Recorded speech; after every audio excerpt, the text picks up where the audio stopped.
General Manager of the Grenada Solid Waste Management Authority, Lyndon Robertson, has considered it a bold move on the part of government to procure heavy equipment to aid in the processing and removal of waste material from the sister islands following the devastating Hurricane Beryl.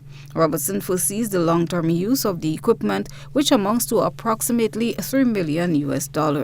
Having said that, I also want to make it clear, and it is very critical that the government has made a very bold step. A bold step with regard to securing the equipment for the Grenada Solid Waste Management Authority to operate in the future. And that is not only to respond to disasters nationally, but also regionally.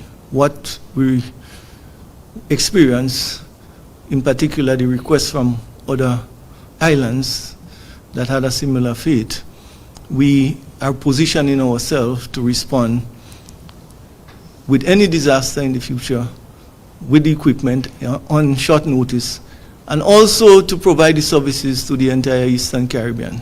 And that is why we went into that arrangement with the company from Florida, that's Cardwell Inc., to sustain our operations. It therefore means that we have to revisit our business continuity and disaster management plan. General Manager said a recycling company outside of Grenada has been contracted to handle the final disposal of those materials.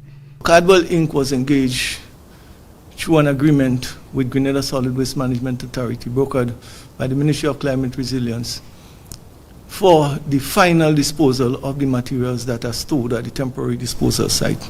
This forms part of Project Pristine, a $7 million venture that focuses on the waste collection, sorting, and removal efforts on Carriacou and PT Martinique. Robertson also announced that they will be working around the clock to accommodate the sites being cleared by the end of November. We have the equipment already shipped. The first set of equipment will arrive in Carriacou on the 4th of November, and processing of the metals and white goods would start, and the shredding of the construction wood and the tree trunks continuing. That would also be ongoing in Carriacou and PT Martinique. So in that regard, we are hoping to have the temporary disposal sites cleaned by the 25th of November. Meanwhile, Minister for Climate Resilience, Renewable Energy and the Environment, Karen James, provided a breakdown on the costing incurred for Project Pristine thus far. So to date, we have accounted for $2.4 million for Project Pristine in our supplementary budget. We have spent on building materials, $86,000. In terms of land and road clearance, we have spent just over $1 million.